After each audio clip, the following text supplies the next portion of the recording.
Assalamualaikum warahmatullahi wabarakatuh. Selamat pagi semua. Kepada Bapak dan Ibu Guru, serta dosen pembimbing yang saya hormati, tak lupa juga adik-adikku sekalian yang saya banggakan. Pada kesempatan kali ini, izinkan saya untuk memperkenalkan diri. Nama saya Siska Noviana. Di sini saya akan menyampaikan materi penyuluhan yang bertemakan karies atau gigi berlubang. Sebelumnya, saya ingin bertanya dulu nih kepada adik-adik sekalian. Apakah adik-adik sekalian sudah mengetahui apa itu karies atau yang biasa disebut gigi berlubang? Sudah tahu belum? Nah, jika belum, mari kita bahas bersama ya adik-adik. Sebelum kita membahas tentang karies, mari kita ketahui dulu apa itu gigi. Gigi merupakan tulang keras dan kecil-kecil berwarna putih yang tumbuh tersusun berakar di dalam gusi, dan kegunaannya untuk mengunyah atau menggigit. Apa sih karies itu? Yuk kita cari tahu.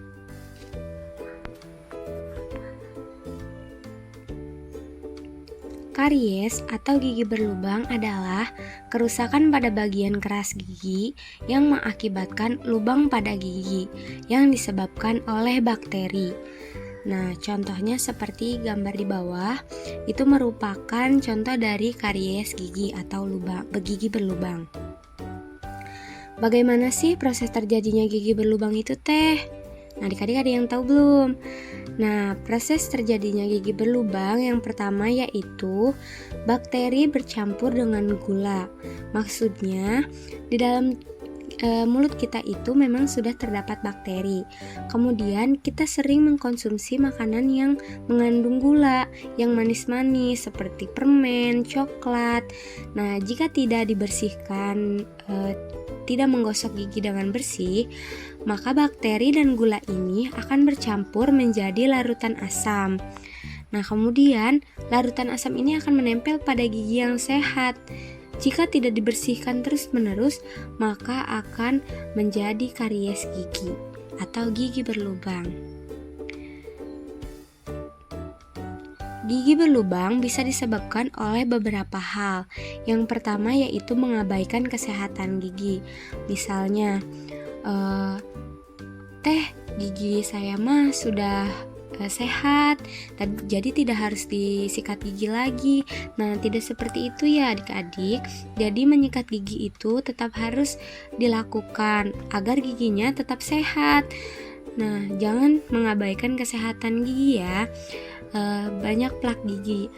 Plak ini disebut, maksudnya itu sisa-sisa makanan yang tidak dibersihkan pada saat menyikat gigi. Jadi apabila plak ini tidak dibersihkan terus-menerus, maka ia akan menumpuk.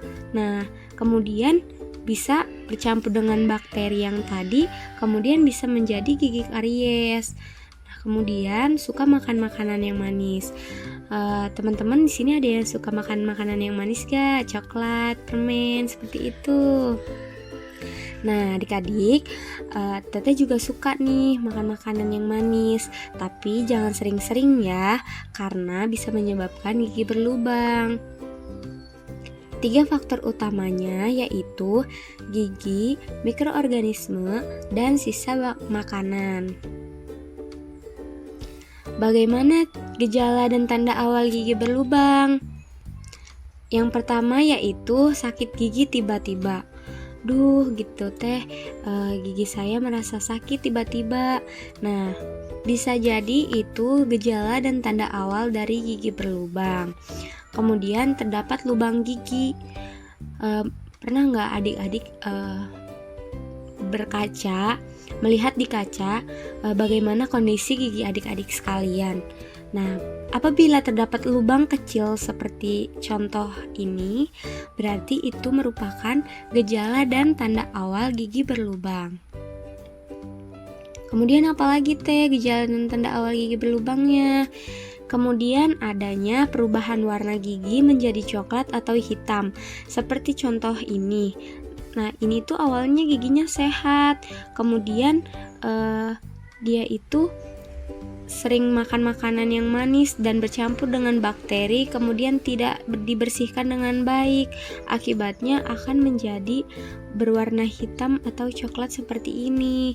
Nah, kemudian lama-kelamaan akan menjadi berlubang giginya.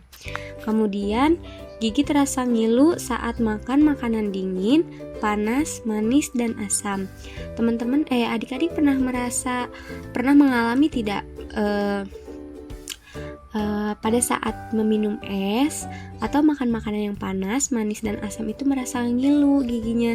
Nah, itu bisa jadi dari gejala dan tanda awal gigi berlubang. Apa aja sih akibat dari gigi berlubang? Nah, adik-adik ada yang tahu nggak nih akibat dari gigi berlubang itu apa aja? Yang pertama yaitu gigi menjadi sakit. Nah, adik-adik pernah nggak merasa sakit gigi, kemudian menimbulkan bengkak, nafas menjadi bau, kemudian sulit berbicara, sulit mengunyah, gigi terpaksa dicabut. Nah, kemudian bagaimana cara pencegahannya? Adik-adik ada yang tahu nggak nih cara mencegahnya seperti apa? Nah, kita lanjut ya. Menyikat gigi dengan baik dan benar. Yang pertama yaitu cara mencegahnya dengan cara menyikat gigi. Nah, sikat gigi dengan prinsip 3T. Yang pertama tekun, teliti, dan teratur. Maksud dari tekun itu apa teh? Maksudnya dalam menyikat gigi itu tidak boleh tergesa-gesa. Jika kita tergesa-gesa, maka giginya tidak terbersihkan dengan baik. Kemudian teliti. Nah, kita tuh menyikat gigi harus teliti, semua permukaannya sudah dibersihkan atau belum gitu. Kemudian teratur. Nah, menyikat giginya itu sehabis sarapan pagi dan sebelum tidur. Jadi menyikat gigi yang baik dan benar itu pagi setelah sarapan dan malam sebelum tidur ya adik-adik. Kemudian menyikat gigi dengan pasta gigi yang mengandung fluor. Kemudian apalagi teh? Nah, di sini kita harus memperhatikan asupan makanan. Jadi, untuk mencegahnya kita harus perhatikan asupan makanan kita, yaitu kurangi 3M. Yang pertama, makanan manis dan melekat. Seperti kata teteh tadi adik-adik, jadi kita boleh suka makan makanan yang manis, tapi jangan berlebihan ya. Jadi apabila ada yang masih sering makan makanan yang manis seperti coklat atau permen, itu bisa dikurangi dari sekarang ya adik-adik agar giginya tidak menjadi berlubang. Kemudian perbanyak makanan berserat dan berair, contohnya seperti buah-buahan dan sayur. Dan yang terakhir, selalu ingat untuk kontrol kesehatan gigi. Nah, lakukan pemeriksaan ke klinik gigi setiap 6 bulan sekali adik-adik. Contohnya, misalnya ke rumah sakit, puskesmas, klinik gigi, dan sarana kesehatan gigi lainnya. Terima kasih. Sekian presentasi dari saya. Mohon maaf apabila banyak kesalahan dalam penyampaian kata selama penyuluhan ini.